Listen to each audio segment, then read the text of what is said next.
જય વસરાજ, રામ રામ ને સીતારામ બધાને મિત્રોને. તો કે બધા મજામાં જ અહીંયા. અટાણે વાગ્યા સવારના 10:30 થયા. આપણે મગમાં હાલે બીજું પાણી કમ્પ્લીટ ચાલુ કરી દીધું.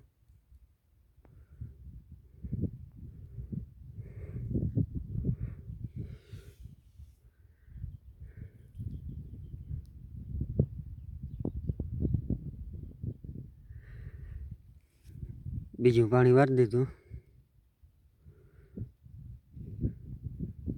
ક્યારો પીએ ઘાઈ ઘા. પાણી બહુ સારું આવે.